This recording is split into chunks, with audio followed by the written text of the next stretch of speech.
श्रीमन्महागणाधिपतये नमः। सदानिम्बवृक्षस्य मूलादिवासात् सुधाश्राविणं तिक्तमप्यप्रियन्तं तरं कल्पवृक्षादिकं साधयन्तं नमामीश्वरं सद्गुरुं साईनाथं। విశ్వకర్మ పరబ్రహ్మణే నమః, సాయినాథ పరబ్రహ్మణే నమః. ముఖ్యంగా మనము ప్రస్తుత కాలంలో జరుగుతున్న విపత్తుల గురించి ఒకసారి చర్చించుకోవాలి. ఎందుకంటే షష్టగ్రహ కూటమి పేరుతో, అష్టగ్రహ కూటమి పేరుతో మనకు కొన్ని ఉపద్రవాలు ఆ సందర్భంలో ఎదుర్కొన్నవి జరిగిపోయిన కాలాన్ని కనుక మనం గమనిస్తున్నట్లయితే, జరగబోతున్న కాలంలో ఈ యొక్క షష్టగ్రహ కూటమి ద్వారా కానీ, సోలార్ ఎలిప్స్ అంటే సూర్యగ్రహణం వల్ల కానీ, చంద్రగ్రహణం వల్ల కానీ ఎదుర్కొంటున్న కొన్ని పరిస్థితుల గురించి మనం చర్చించుకొని 2026వ సంవత్సరంలో ఎటువంటి ఉపద్రవాలు జరగబోతున్నాయి, వాటికి ఎటువంటి పరిహారాలను తప్పనిసరిగా మనం ఆచరించాలి, ఏ ఏ రాసుల వారు ఏ ఏ సందర్భాలలో ఎటువంటి స్థితిగతులు పొందబోతున్నారన్న విషయాన్ని వివరంగా తెలుసుకునే ప్రయత్నం చేద్దాం. మనకు జ్యోతిశాస్త్ర అవగాహన మేరకు ప్రస్తుతము షష్టగ్రహ కూటమని, అష్టగ్రహ కూటమని గ్రహాలన్నీ ఒకే స్థానంలో సంచరించడాన్ని మనం గమనిస్తూ ఉన్నాం. అయితే ఈ యొక్క షష్టగ్రహ కూటమి ఏర్పడడానికి ముందు కానీ తర్వాత కానీ సూర్యగ్రహణం, చంద్రగ్రహణం ఏర్పడడం జరుగుతుంది. ఆయా సందర్భాలలో కొన్ని అనుకోని విపత్తులు మనం ఎదుర్కొంటూ ఉన్నాం. ప్రస్తుతం ఈ సంవత్సరం గురించి 2025 గురించి మనం చర్చించుకున్నట్లయితే, ఈ మధ్య విమానం క్లాష్ అయిన విషయం కానీ, బెంగళూరు ట్రైన్ యాక్సిడెంట్కి సంబంధించిన విషయాల్లో కానీ, రీసెంట్లీ జరిగిన అక్టోబర్ మాసంలో బస్సు యాక్సిడెంట్లకు సంబంధించిన విషయాల్లో కానీ, అగ్నిమాపక సంబంధమైన ఇబ్బందులు, అదేవిధంగా ఉత్తరాఖండ్లో క్లౌడ్ ఎఫెక్ట్స్ ఆకస్మికంగా జరిగిన జన నష్టము, అనేక రకాలుగా ప్రజలు ఎన్నో రకాలుగా ఇబ్బందులు ఎదుర్కొంటూ ఉన్నారు. 2019 డిసెంబర్ 26న షష్టగ్రహ కూటమితో ఏర్పడిన గ్రహాలు 6 గ్రహాలు ఒకే స్థానంలో సంచరిస్తున్న సందర్భంలో మహమ్మారిగా మనము కోవిడ్ వైరస్ ద్వారా అనేక రకాల జన నష్టం, ప్రాణ నష్టం కలిగిన విషయం అందరికీ విదితమే. అదేవిధంగా ఆర్థిక మాంద్యం పడిపోవడం, వాహనాలు, కుటుంబంలో ప్రతి ఒక్క విషయంలో కూడా స్తంభించిపోవడం లాంటివి మనం ఎదుర్కొన్నాం. అదేవిధంగా ఈ 2025లో ఏర్పడిన షష్టగ్రహ కూటమి కారణంగా మనము ఈ మధ్య కాలంలో సూర్యగ్రహణం, చంద్రగ్రహణం జరిగిన మధ్యకాలంలో మనం అనేక రకాల బస్సు ప్రమాదాలు, వాయు వాహనాలకు సంబంధించిన ప్రమాదాలు, జన నష్టము, ఆర్థిక మాంద్యము, రాజకీయంలో కొన్ని మార్పులు, అనుకోని విదేశాలలో భూకంపాలకు సంబంధించిన విషయాలు, చైనాలో జరిగిన వరదల వల్ల లక్షల్లో ప్రాణ నష్టం జరిగిన విషయం, ఇవన్నిటినీ మనం గమనించినట్లయితే జరగబోతున్న కాలంలో మనం పలు జాగ్రత్తల వల్ల భవిష్యత్తు సంబంధించి తెలుసుకొని భగవద్ అనుగ్రహంతో మంచి జీవితాన్ని పొందడానికి అవకాశం ఉంది. ప్రకృతి వైపరీత్యాల ద్వారా జరిగే విపత్తులలో ఎంతోమంది బలైనప్పటికీ కొందరు దైవాన్ని నమ్మి సమస్యల్ని ఎదుర్కొని మంచి జీవితంలో స్థిరపడిన వాళ్ళు ఎంతోమంది ఉన్నారు. అదేవిధంగా జ్యోతిష్ శాస్త్రంలో మనకు ఏదైతే జరగబోతున్న విపత్తుని తెలుసుకునే అవకాశం ఉందో దాన్ని వివరంగా తెలుసుకొని తద్వారా పరిహారాల రూపంలో ఆనందకరమైన జీవితంలో ప్రతి ఒక్కరికి ఆ భగవంతుడు సంపూర్ణమైన జీవితాన్ని ఇవ్వాలని కోరుకుంటున్నాను. ఇందులో భాగంగా ప్రస్తుత కాలంలో మనకు ఈ మధ్య కాలంలో బస్సుకు సంబంధించిన ప్రమాదాలు, అదేవిధంగా ట్రైన్ యాక్సిడెంట్స్కి సంబంధించినవి, ఇతర దేశాల్లో జరిగిన భూకంపాల వల్ల ప్రాణ నష్టము, కొత్తగా మనకు ఇప్పుడు రాహు కుంభంలోను, కేతు సింహరాశిలో సంచరిస్తున్న కాలంలో ఆర్టిఫిషియల్ ఇంటెలిజెన్స్ పేరుతో మనకు ఈ యొక్క సైన్స్ రంగానికి, కంప్యూటర్ రంగానికి సంబంధించిన కొత్త కొత్త ఆలోచనల ద్వారా భవిష్యత్తులో ఎదుర్కొనబోతున్న సమస్యల గురించి కూడా మనం తెలుసుకోవచ్చు. జ్యోతిశాస్త్రం మనకు ఏదైనా జీవితానికి సంబంధించిన ఒక విషయాన్ని మనం తెలుసుకొని ఆ యొక్క సమస్య నుంచి బయటపడడానికి వివరంగా తెలియజేస్తుంది. అందుకే మనం దీన్ని భవిష్యత్ దర్శిని జ్యోతిష్ శాస్త్రం అని అంటారు. జ్యోతిష్ అంటే వెలుగు, శాస్త్రం అంటే దాని గురించి అధ్యయనం చేయబడింది. ప్రతి ఒక్కరి జీవితంలో ఏదైతే జీవితంలో ఎదుర్కొనబోతున్నారో సమస్యను ముందుగా తెలుసుకొని పరిహారాల రూపంలో ఆనందకరమైన జీవితాన్ని పొందడమే ఈ యొక్క జ్యోతిష పరిశీలనలో మనకు ముఖ్య ఉద్దేశం. ఒక జాతకానికి సంబంధించి మనం ఒక విశ్లేషణలో రాసేటప్పుడు ఎవరైనా పుట్టిన నక్షత్రాన్ని బట్టి తండ్రి నక్షత్రం కానీ తల్లి నక్షత్రం కానీ మేనత నక్షత్రం కానీ మేనమామ నక్షత్రం కానీ అలా పుట్టినప్పుడు జాతక రీత్యా వాళ్ళు దోషస్థానాల్లో పుట్టారని, తద్వారా కొన్ని పరిహారాల ద్వారా వాళ్ళకు ఒక మంచి జీవితాన్ని అందిస్తున్నాం. అందుకు జ్యోతిష్ శాస్త్రంలో ఏ జాతకాన్నైనా వివరంగా రాసేటప్పుడు సిద్ధాంతులుగా గ్రంథకర్తలుగా ముందు ఒక వాక్యాన్ని రాయడం జరుగుతుంది. జననీ జన్మ సౌఖ్యానాం వర్ధనీకుల సంపదం పదవి పూర్వపుణ్యానాం లిఖ్యంతే జన్మపత్రిక. జననీ జన్మ సౌఖ్యానాం, ఈ భూమి మీద మనం జన్మిస్తున్న సందర్భంలో వర్ధనీ కుల సంపదం, ఏ వంశంలో పుడుతున్నామో ఆ వంశంలో ఎటువంటి స్థితిగతులు పొందబోతున్నామో, పదవీ పూర్వపుణ్యానం, గత జన్మలో చేసిన పాపకర్మ పుణ్య ఫలితాలను ఆధారం చేసుకొని పరిహారాల రూపంతో తెలుసుకొని లిఖ్యంతే జన్మపత్రిక, వ్రాస్తున్నదే ఈ జన్మపత్రిక అని వివరంగా రాసి తదుపరి ఈ జాతకానికి సంబంధించిన ఎటువంటి దోషాలు ఉన్నప్పటికీ కూడా ఈ జాతకులు యోగ జాతకులే అని రాసి తదుపరి అయినప్పటికీ అష్టమ స్థానంలో సంచరిస్తున్న గ్రహ సంచార ఫలితంగా బాలగ్రహ దోషమని, కొన్ని జాతకరీత్యా దోషాలను నాళావేష్ట బంధనం అని, మెడలో పేగు వేసుకొని పుట్టినప్పుడు నాళావేష్ట బంధనం పేరుతో గ్రహశాంతి చేయించి ఈశ్వరునికి రుద్రాభిషేకం చేయించిన ఎడల ఆ దోషం పోతుంది. కాబట్టి ఆ దోషాన్ని తెలుసుకునేందుకు ఈ యొక్క జ్యోతిష్ శాస్త్రం అనేది ఉపయోగపడుతుంది. అలా ఎవరైనా దోషానికి సంబంధించిన సందర్భంలో పుట్టినప్పటికీ కూడా వారికి కూడా అందరిలాగే ఉన్నతమైన భవిష్యత్తును అందించవచ్చు అని తెలియజేసేదే జ్యోతిష్ శాస్త్రం. అటువంటి జ్యోతిష్ శాస్త్రాన్ని ఆధారం చేసుకొని మనం భవిష్యత్ దర్శిని తెలుసుకొని మన జీవితాలను ఆనందమయం చేసుకోవడానికి ఎటువంటి పరిహారాలు ఆచరించాలని తెలుసుకునే ప్రయత్నం చేద్దాం. ప్రస్తుత కాలంలో 1962లో ఫిబ్రవరి మాసంలో అష్టగ్రహ కూటమి ఏర్పడింది. అది కుంభరాశిలో ఏర్పడిన సందర్భంలో చైనా ఇండియా మధ్య ఉద్రిక్తతలు ఏర్పడి అనేక రకాల సమస్యలు ఎదుర్కోవడం జరిగింది. ఆర్థిక మాంద్యానికి సంబంధించిన సమస్యలు ఎదుర్కోవడం జరిగింది.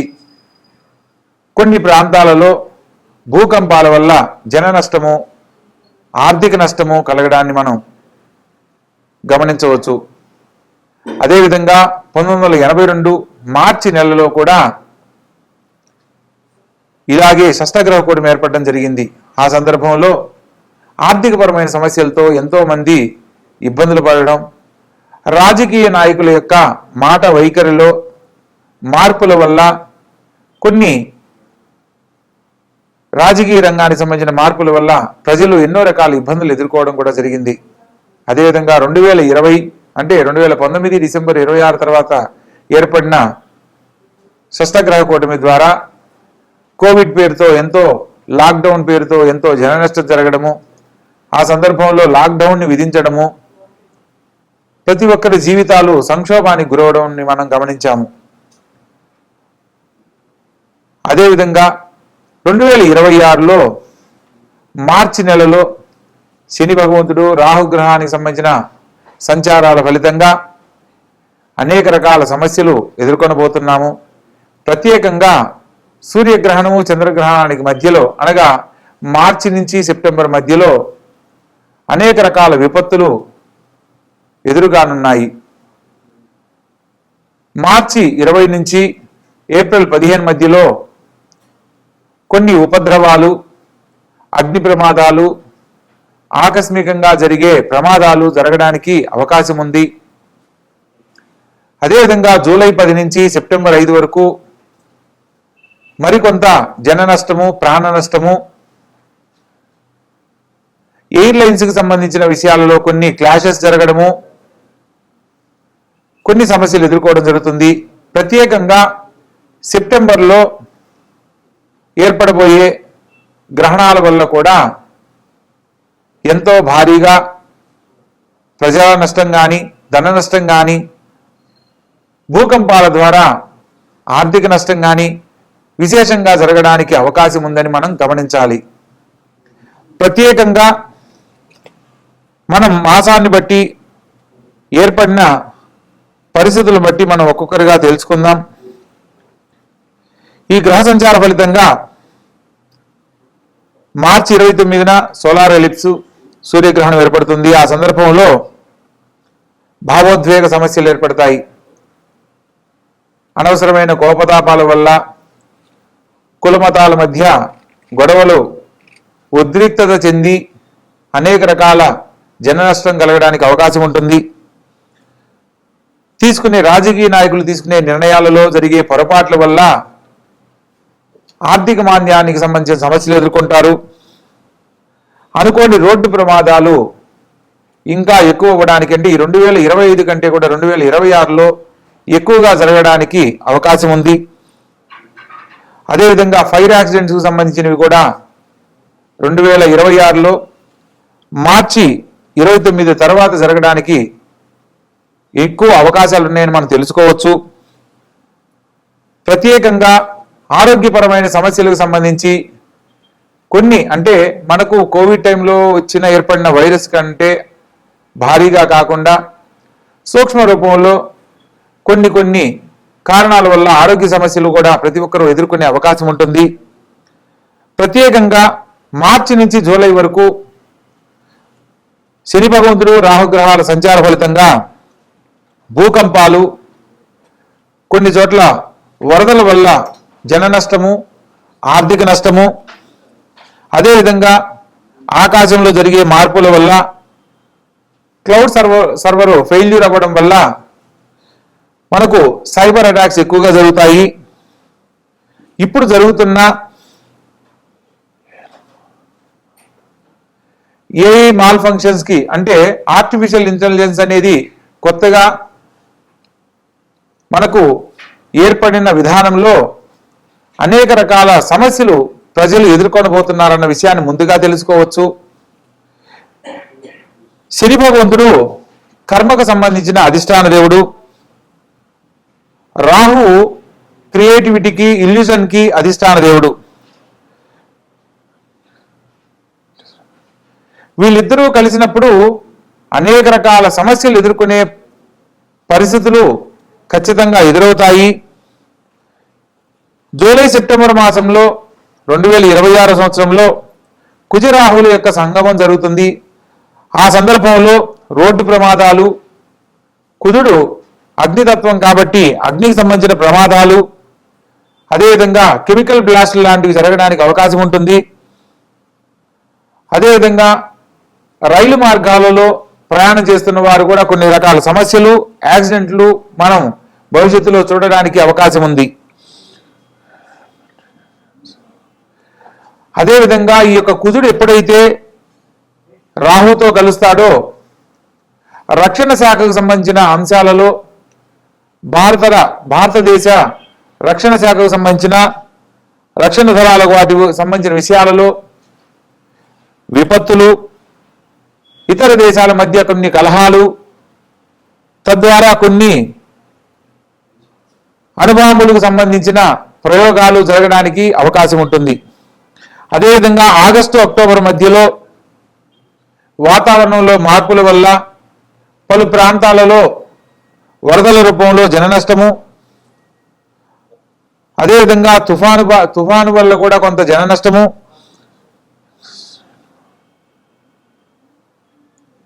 సోలార్ స్టోమ్స్ వల్ల ఈ యొక్క సూర్యగ్రహణానికి సంబంధించిన సందర్భంలో అనేక రకాల సమస్యలు ఎదుర్కోవడానికి అవకాశం ఉంటుంది. ప్రత్యేకంగా ఫినాన్షియల్కి సంబంధించిన, ఆర్థిక మాంద్యానికి సంబంధించిన విషయాలలో అనేక రకాల సమస్యలు ఎదుర్కొనబోతున్నాము. భవిష్యత్తును దృష్టిలో పెట్టుకుని ప్రతి ఒక్క విషయంలో ఆలోచించి నిర్ణయం తీసుకోవాలి. అదేవిధంగా ఆరోగ్యరీత్యా కూడా ప్రత్యేకంగా ఎంతో శ్రద్ధ తీసుకోవాలని మనం ముందుగా తెలుసుకునే అవకాశం వచ్చినప్పుడు తెలుసుకునే ప్రయత్నం చేయడం వల్ల ఆ సమస్య నుంచి బయటపడడానికి అవకాశం ఉంటుంది. ప్రత్యేకంగా వృశ్చికము, తులారాశి వారు మార్చి జూన్ మధ్య ఆరోగ్యరీత్యా సమస్యలు రాకుండా జాగ్రత్త పడాలి.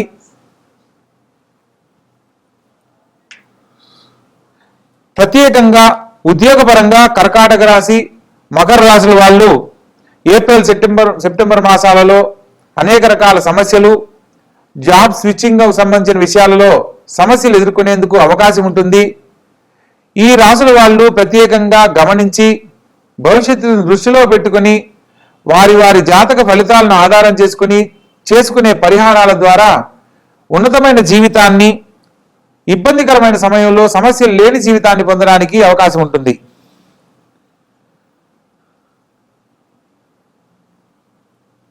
అదేవిధంగా శుభానికి సంబంధించి కనుక మనం ఆలోచించినట్లయితే, ఎవరైతే భవిష్యత్తుని దృష్టిలో పెట్టుకుని వారి వారి జాతకాన్ని పరిశీలించుకొని పరిహారాల ద్వారా ఏదైతే ఆచరిస్తారో తద్వారా ఉద్యోగంలో ఉన్నతి, మానసిక ప్రశాంతత, అనుకున్న పనుల్లో విజయాన్ని పొందడము, నూతన ఆలోచనలతోటి భవిష్యత్తుని దృష్టిలో పెట్టుకుని చేసే ప్రతి ఆలోచన కూడా విజయవంతం అవ్వడానికి అవకాశం ఉంటుంది. ప్రత్యేకంగా ఈ యొక్క 2026లో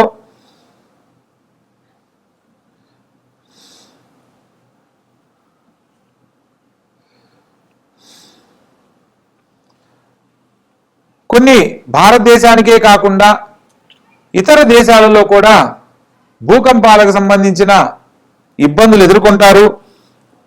ప్రత్యేకంగా ఇండియా, బంగ్లాదేశ్ వంటి ప్రాంతాలలో అనేక రకాల జన నష్టము, ప్రాణ నష్టం కలగబోతుంది. యునైటెడ్ స్టేట్స్ ఆఫ్ అమెరికా ప్రాంతంలో తూర్పు దేశం వాళ్లకు ఈ యొక్క ఉపద్రవాల వల్ల ఎక్కువగా ఇబ్బందులు ఎదుర్కొనే అవకాశం కలదు. ఎప్పుడైతే 2026లో సూర్యగ్రహణం ఏర్పడుతుందో ఆ సందర్భంలో ఇంటర్నెట్కి సంబంధించిన సమస్యలు ఏర్పడతాయి. ఇంటర్నెట్ బ్రేక్ డౌన్ వల్ల ఏదైనా సరే ఒక విషయాన్ని, సమాచారాన్ని అందవేసే అంశాలలో అనేక రకాల సమస్యలు ఎదుర్కోవడము, తర్వాత క్లౌడ్ డేటా ఇష్యూస్ కూడా ఏర్పడతాయి. ప్రత్యేకంగా మొబైల్ నెట్వర్క్ సంబంధించిన ప్రాబ్లమ్స్, ఈ యొక్క ఏఐ టెక్నాలజీ వల్ల అనేక రకాల సమస్యలు ఎదుర్కోవడానికి అవకాశం ఉంటుంది. ప్రత్యేకంగా 2026లో సైబర్ అటాక్స్ ఎక్కువగా జరగడానికి అవకాశం ఉంది. ప్రత్యేకంగా రాహు యొక్క ప్రభావమే దీనికి ముఖ్య పాత్ర వహించడానికి అవకాశం ఉంటుంది. ప్రత్యేకంగా ఇప్పటివరకు ప్రమాదాల రూపంలోనూ, అగ్నిమాపక రూపాల్లోనూ మనం ఎన్నో రకాలుగా సమస్యలు వింటూ ఉన్నాం. 2026లో ఊహించని సందర్భాల్లో పెద్ద పెద్ద బ్యాంకులపై హ్యాకింగ్ లాంటివి జరగడము, అదేవిధంగా క్లౌడ్ స్టోరేజ్కి సంబంధించి ఫెయిల్యూర్ అవ్వడము, దీనివల్ల డేటా లాస్ అయ్యి గవర్నమెంట్ డేటాస్కు సంబంధించిన ఏదైనా ముఖ్యమైన ఇన్ఫర్మేషన్ ఏదైతే ఉంటుందో అవి లీక్ అయినందువల్ల కూడా కొన్ని సమస్యలు ఎదుర్కోవడం అనేది 2026లో జరగనుంది. ఇక ఆరోగ్యపరంగా పరిశీలించినట్లయితే డిసీజెస్ విషయాల్లో కొత్త వైరస్ల రూపంలో మనకు కోవిడ్ టైంలో ఏర్పడిన దానిలాగా కాకుండా కొంత ఆరోగ్య విషయంలో అశ్రద్ధ వల్ల, మన పరిసర ప్రాంతాలలో జరిగే మార్పుల వల్ల, కొన్ని బ్యాక్టీరియాస్ వల్ల కూడా, సాధారణ వైరస్ వల్ల కూడా కొన్ని రకాల ఇబ్బందులు ఎదుర్కోబోతున్నాము.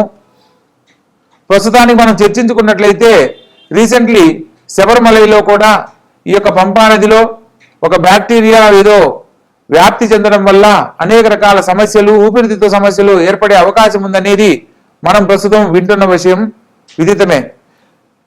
కాబట్టి భవిష్యత్తులో రాబోతున్న వాటి గురించి మనం ముందుగా తెలుసుకున్నప్పుడు, వాటికి సంబంధించిన కొన్ని పరిహారాలను మనం ఆచరించినప్పుడు ఖచ్చితంగా మంచి జీవితంలో స్థిరపడడానికి అవకాశం ఉంటుంది. జూను, ఆగస్టు మధ్యలో విపరీతమైన వరదలు మరియు అధిక వర్షాల సూచన కారణంగా కేరళ, ఒరిస్సా, బెంగాల్ ప్రాంతాలలో అనేక రకాల సమస్యలు ఎదుర్కోవడానికి అవకాశం ఉంది. ఏప్రిల్ మే నెలలో అధిక ఉష్ణోగ్రత ద్వారా కొంత ప్రాణ నష్టం సంభవించబోతుంది. ఆర్థికపరమైన సమస్యలను మనకు ఇంధనం ద్వారా, బంగారం ద్వారా, ఇంకా అధిక ధరకు బంగారం పెరగడము, ఆయిల్ వ్యాపారాలకు సంబంధించిన విషయాల్లో కూడా ఇంధనం ధరలు అధికమవడానికి అవకాశం ఉంది. 2026 జూలై సెప్టెంబర్ నెలలో కొన్ని రాష్ట్రాలలో రాజకీయ మార్పులు అనుకోని అస్థిరతకు కారణమవుతాయి. రాజకీయ పలుకుబడిలో ఉన్న వాళ్ళు తీసుకునే నిర్ణయాల వల్ల ప్రజలు ఎన్నో రకాల ఇబ్బందులు ఎదుర్కొనబోతున్నారని మనం తెలుసుకోవచ్చు.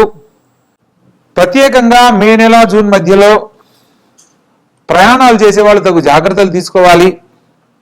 అక్టోబర్ మాసంలో కూడా కొన్ని రాసుల వారు ప్రయాణాలకు సంబంధించిన అంశాలలో తప్పనిసరి పరిస్థితుల్లో మాత్రమే ప్రయాణం చేయవలసిందిగా సూచనగా తెలియజేయడం జరుగుతుంది. 2026లో ఒక్కొక్క రాసుల వారిగా ఎటువంటి పరిస్థితులు ఎదుర్కొనబోతున్నారో తెలుసుకుందాం. ప్రత్యేకంగా మేషరాశి వారు అనుకోని యాక్సిడెంట్స్ కానీ, కోపతాపాలకు వెళ్ళి, భావోద్వేగాలకు వెళ్ళి, కుటుంబ కలతల ద్వారా కొంత కుటుంబ విచ్ఛిన్నమయ్యే పరిస్థితులు ఎదురవుతాయి. కాబట్టి ప్రతి ఒక్కరూ ఈ యొక్క మేషరాశి వారు తగు జాగ్రత్తలు తీసుకోవాలి. జరగబోతున్న అంశాలను మనం ఎప్పుడైతే తెలుసుకునే అవకాశం వచ్చిందో అది మనకు మంచి సమయంగా భావించి తీసుకునే, ఆచరించే ప్రతి ఒక్క పరిహారం ద్వారా మంచి జీవితంలో స్థిరపడతాము. మొత్తం మీద ఈ 2026లో శని భగవంతునికి, రాహుగ్రహానికి సంబంధించిన పరిహారాలు తప్పనిసరిగా ఆచరించాలి. రాహుకేతుల మధ్య గ్రహ సంచారం జరిగేటప్పుడు ప్రత్యేకంగా గ్రహణ సమయాల్లో రాహుగ్రహానికి సంబంధించిన దానం కానీ, కేతుగ్రహానికి సంబంధించిన దానం కానీ, శని భగవంతునికి సంబంధించి జన్మశని, అర్ధాష్టమ శని, అష్టమ శని, సప్తమ శని, ఈ యొక్క శని భగవంతునికి సంబంధించిన పీడితులై ఇబ్బంది పడుతున్న ప్రతి ఒక్కరూ కూడా శని భగవంతుని యొక్క ఆలయ సందర్శనము, శని భగవంతునికి సంబంధించి తిల తైల దానాన్ని ఇవ్వడము, బ్రాహ్మణ సంతృప్తి కొరకు అన్న సంతర్పణ ఏర్పాటు చేయడము, ప్రత్యేకంగా నల్ల వస్త్రం దానం చేయడము, ఇటువంటి పరిహారాలు ఆచరించడం వల్ల 2026లో ఏ రాసుల వారికి శని ప్రభావం ఎక్కువగా ఉంటుందో ఆయా రాసుల వారందరూ కూడా ఆనందకరమైన జీవితాన్ని పొందడానికి అవకాశం ఉంటుంది. కాబట్టి తెలుసుకున్న ప్రతి ఒక్క అంశంలో భవిష్యత్తును దృష్టిలో పెట్టుకొని ఆరుద్ర, స్వాతి, శతభిష నక్షత్రాల్లో పుట్టిన వారికి రాహు అధిపతి కాబట్టి ప్రత్యేకంగా రాహుగ్రహానికి సంబంధించిన నక్షత్రాల్లో పుట్టిన ప్రతి ఒక్కరూ కూడా పరిహారాలు ఆచరించాలి. అదేవిధంగా అశ్విని, మకాముల నక్షత్రాల్లో పుట్టిన వాళ్ళు, కేతు గ్రహానికి సంబంధించిన వాళ్ళు, ఈ కేతు సింహరాశిలో సంచరిస్తున్నాడు కాబట్టి ఈ యొక్క సింహరాశి వాళ్ళు తప్పనిసరిగా కొన్ని ముఖ్యమైన పరిహారాలు తప్పనిసరిగా ఆచరించాలి. గ్రహణ శాంతికి సంబంధించిన పరిహారాలు ఆచరించుకోవాలి. శని భగవంతునికి సంబంధించిన పరిహారాలు, దీపదానాలు చేయడం వల్ల 2026లో అందరితో పాటు అన్ని రాసుల వారు గొప్ప జీవితాన్ని పొందడానికి అవకాశం ఉంటుంది. కాబట్టి ఏదైతే మనం తెలుసుకుంటున్నామో దాన్ని భగవంతుడు ఇచ్చిన ఒక అనుగ్రహంగా భావించి భవిష్యత్తులో రాబోయే ఇబ్బందుల నుంచి ఎదుర్కొని ఆనందకరమైన జీవితాన్ని, ధనకనక వస్తువాహనాలతో ఉన్నతమైన జీవితంలో ప్రతి ఒక్కరూ జీవించాలని ఆ పరమేశ్వరుని కోరుకుంటూ సర్వే జనా సుఖినో భవంతు. శుభం భూయాత్.